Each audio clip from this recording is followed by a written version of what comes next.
Ini materinya kita hari ini. Jadi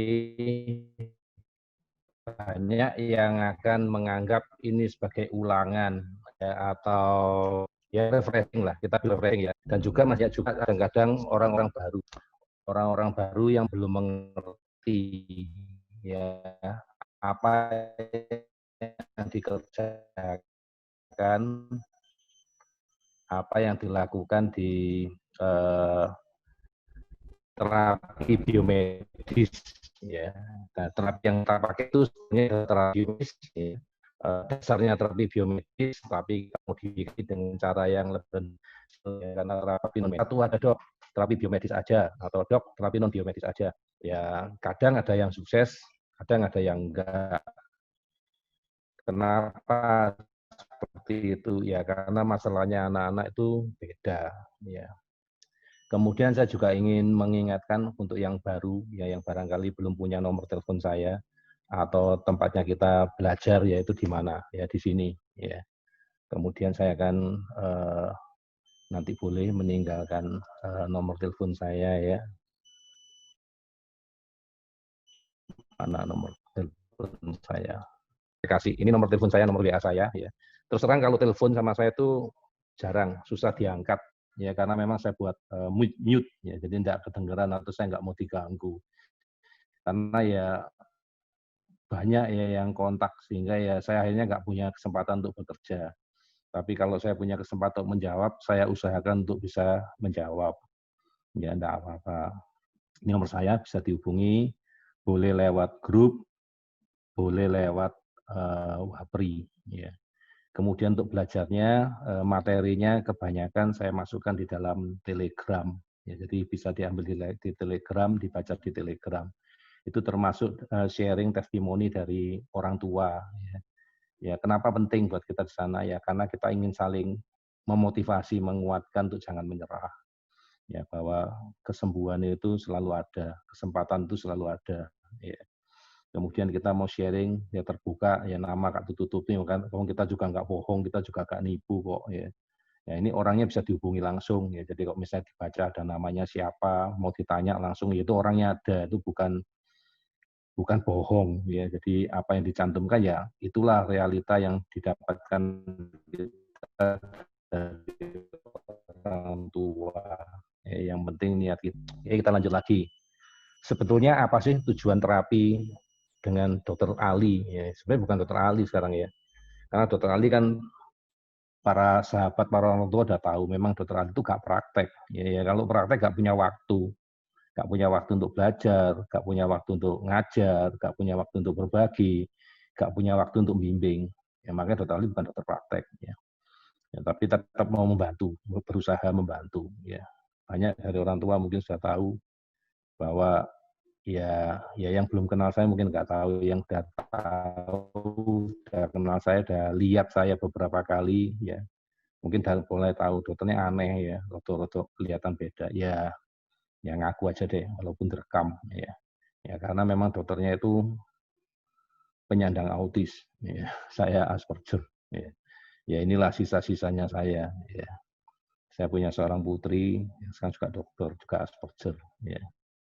Namanya sama-sama ada Senjayanya, terus saya pikir yang praktek kan dia. Ya sudah, biar dia aja lah, pakai nama dokter Senjaya aja. Itu tujuannya. Apa sih yang kepingin dicapai sih sebetulnya ya? Ya kami kan udah ngalami ya. Ngalami ya. Capek ya, apalagi dulu ya, zaman saya masih anak-anak. Orang tua saya nggak mampu, edukasinya juga jelek ya. Bapak saya cuma tamat SMA, ibu saya cuma sampai kelas 5 SD. Untung anaknya bisa jadi dokter ya. Dengan penuh perjuangan ya seperti sekarang ini. Saya punya anak juga setengah mati ya, karena harus mengikuti, bayangkan dua orang yang berbeda ya. Yang satu di posisi bapak, satu di posisi anak kan ya, sulit ya untuk memahami ya. Yang ibu-ibu, bapak-bapak yang mengaku normal, punya anak yang katanya tidak normal, padahal ya normal juga ya. Ya kan juga seperti itu, apalagi bapaknya yang autisi kayak saya punya yang kayak gitu, ya lebih lebih lumayan ya. Sehingga saya berpikir, boleh nggak kalau ini dibuatkan shortcut? Karena sampai saat ini nggak ada solusi, ya dalam artian solusi yang terbaik buat semua itu nggak ada di seluruh dunia loh, nggak cuma di Indonesia, seluruh dunia. Sehingga ya semua metode itu keluar. Ya kalau dipelajari ada yang sukses, ada yang gagal, yang sukses, ada yang gagal. Ya nggak apa-apa sih. Tapi boleh nggak kalau kita lebih rapikan, kita belajar lebih banyak, kita ambil yang positif, mana yang bisa diterapkan, kita terapkan, tujuannya akhir. Itu di poin nomor 1. Yang penting Ananda progres dengan cepat. Ya nanti masalah progres itu kita lihat gangguannya di mana ya. Yang penting progresnya cepat. Anak kita dituduh, ya, dianggap, ya, dikatakan, didiagnosa autisme itu karena punya kurang lebih 4 kelompok gejala yang ya bervariasi dari keempat kelompok gejala tadi ya. Itu bacanya gampang, kita bacanya di aptek aja. Secara umum ya kita tahu gangguan pertama ya ada gangguan di mana? Komunikasi, berbicara. Yang kedua sosialisasi. Ketiga di sensori kognitif. Dan yang di keempat itu di perilaku, di kesehatannya dia. Itu gangguannya. Coba kalau diingat-ingat ya itu aja gangguannya. Dok, anakku nggak bisa BAB, dok. Dok, anakku BAB-nya seperti ini. Dok, anakku lompat-lompat. Dok, anakku sampai umur sekian belum bisa ngomong. Dok, anakku masih gampang tantrum. Itu aja laporan-laporannya, ya kan? Tapi selama ini kita tidak diedukasi dengan baik, tidak diajarkan dengan baik. Sehingga kita tidak tahu. Akhirnya orang tua jadi, wis karep-karepe lah. Ya tetap perhatian sih, tapi tidak tahu caranya menilai. Akhirnya sekitar sebetulnya lebih dari 3 tahun yang lalu ya, 3 tahun yang lalu itu Mata Hati baru berdiri ya, Mata Hati bukan Mata Hati yang sekarang, Mata Hati yang divisi terapi BIKOM itu baru berdiri sekitar 3 tahun yang lalu. Ingat saya 11 Juni ya sekitar tanggal-tanggal segitulah. Kita awali dengan seminar ya waktu itu ya di Neo Hotel. Kita berdiri di sana. Nah, Mata Hati sendiri sudah melakukan terapi non biomedis itu sejak 20 tahun yang lalu. Nah, saya sudah kenal pendirinya ya Bu Mingve. Ya waktu itu sama-sama kita diskusi, sama-sama kita belajar. Oke, kayaknya kita bisa dikombinasi nih. Karena kalau dari sisi saya saja, biomedis itu juga saya nggak bisa berbuat banyak, nggak bisa bantu. Ya. Tapi di sisi non biomedis saja, Bu Mingve juga bisa dok, tapi yo setengah mati dok, waktunya itu lama. Gitu. Tapi coba kalau kita kombinasi bagaimana? Ya kita kombinasi. Ya tahun pertama jujur itu perjuangan dan doa. Tapi begitu masuk tahun kedua kita sudah memenuhi pola dan sampai sekarang kita selalu update. Kita tidak berhenti kok. Jadi apa yang kita pakai terapi di tahun pertama itu mungkin nggak akan sama dan terapi kita tidak pernah standar. Selalu kita cari kalau ada cara yang lebih bagus, yang lebih baru, yang hasilnya lebih memuaskan pasti kita pakai. Ya, karena kita menyadari masing-masing anak itu nggak ada yang sama. Kemudian kita ditanya, kalau dengan terapinya Dokter Ali, ini Dokter Senjaya, kita nggak ngomong Dokter Ali lagi lah, Dokter Senjaya. Ya. Ya, ini termasuk di grupnya Mata Hati. Ya, jadi sekarang aku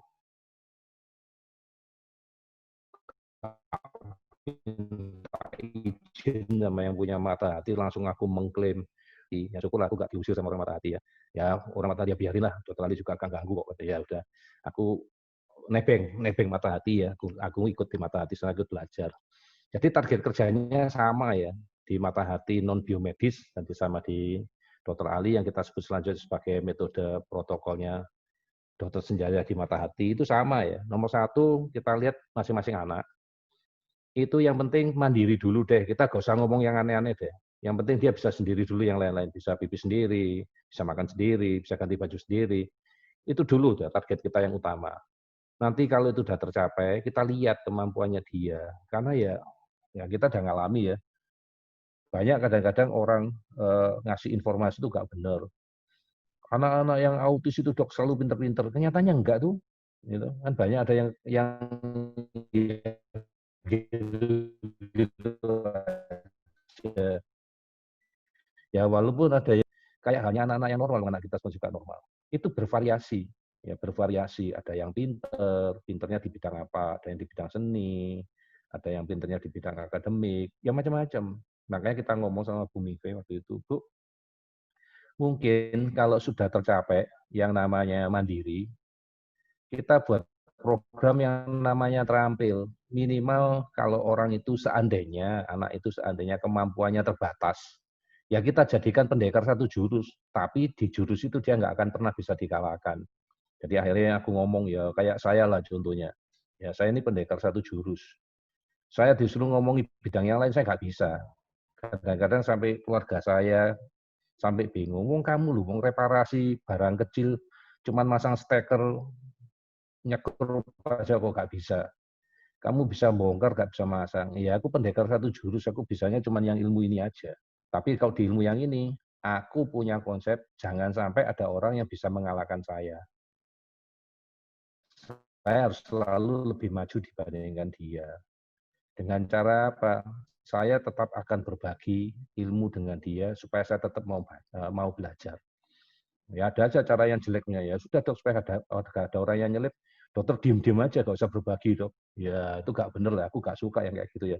Justru aku nyari orang yang bisa memacu saya untuk belajar. Ya jadi itu inti sarinya satu,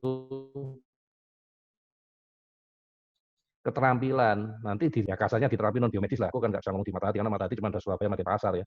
Yang ada di tempat lain akan dilihat sama terapis. Anak ini kira-kira punya bakat di mana ya? Apa yang bisa kita kembangkan ya? Dan kita sebagai orang tua harus menerima itu. Ada yang jago melukis, ya, ada yang jago keterampilan, dan jago masak, jago bercocok tanam. Ya itu yang kita kembangkan di anak-anak supaya nanti di kemudian hari itu jadi bisa bekal mereka untuk mencari nafkah, untuk menghidupi dirinya sendiri. Ya. Kemudian kalau bisa, kalau semuanya sudah tercapai, ya normal. Nah, sayangnya yang dibilang normal itu saat ini adalah anak bisa sekolah seperti hal-halnya anak-anak yang lain. Ya oke lah, kita akan buat yang saya. Berikutnya, sudah tak jelasin ya. Jadi yang dikerjakan apa aja? Kita nggak cuma meningkatkan progres ya, progresnya di 4 bidang tadi ya. Nomor 1 di kemampuan berbicara, berkomunikasi, di sosialisasi, sensori kognitif, dan di perilaku kesehatan. Tapi kita juga memikirkan, saya sama Bu Mingve juga memikirkan besok kalau anak-anak ini sudah mandiri, sudah terampil, sudah normal. Kalau dia harus mencari nafkah, karena ketakutan orang tua adalah kalau nanti saya tinggal, dok. Nah ini mau hidup sama siapa? Nah, akhirnya kami mencari di mana-mana mencari, akhirnya keluarlah toko online saya yang pertama di Bukalapak. Tujuannya waktu itu adalah untuk menyelidiki, ya menyelidiki bagaimana pola kerjanya, apa yang harus dilakukan ke anaknya enak dok. Nggak ketemu orang, semua sudah template, tinggal kita cari standarnya, tinggal dia kerjakan aja. Itu yang pertama di Bukalapak. Sampai sekitar beberapa minggu yang lalu, kita ketemu lagi yang lebih praktis. Yang artinya anak-anak kita cuma tinggal promosi. Karena apa? Semua barang, semua ini sudah ada semua.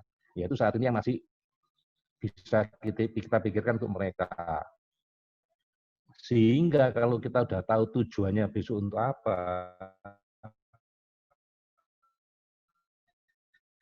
sekarang anak kita sudah kita preparing. Kalau anak kita sudah siap, terampil apa dok yang mau dilakukan dok? Minimal komputer. Nanti mungkin dia akan berbisnisnya menggunakan komputer, menggunakan gadget gitu ya. Itu sudah kita siapkan dari awal. Pinggir melakukan budidaya ikan dalam ember, nah isu kan, terus kita takut ya pengangguran makin banyak dan lain-lainnya, kita takut ini nggak cuma dampak kesehatan tapi dampak ekonomi ya, yang kita takut kerusuhan makin banyak, kejahatan makin banyak. Nah kita punya nggak ketahanan pangan ya, akhirnya saya berpikir oke, yang paling praktis kalau kita nggak punya lahan, cuma punya tempat ya katakan setengah meter lah yang kosong, itu ternyata bisa buat melihara ikan ya di dalam ember. Ini sudah saya lakukan ya, saya punya 20, enggak lah, saya punya 30 ember sekarang ya, tapi yang saya fungsikan sekarang baru 4.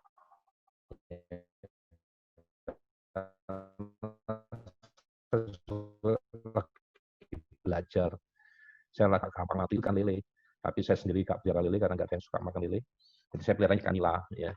Nah ini dipelihara, ini sambil jalan, sambil saya bagi ke orang tua yang lain, mungkin ini nanti bisa diajarkan anak kita ya caranya merawat tanaman karena di atasnya ember tadi kita punya sekitar 12 sampai 16 pot tanaman yang dalam tanda kutip akhirnya jadi hidroponik gitu karena nggak perlu nyiramin ya airnya pupuknya dari air yang ada di bak tadi ya terus ikannya juga bisa dipanen.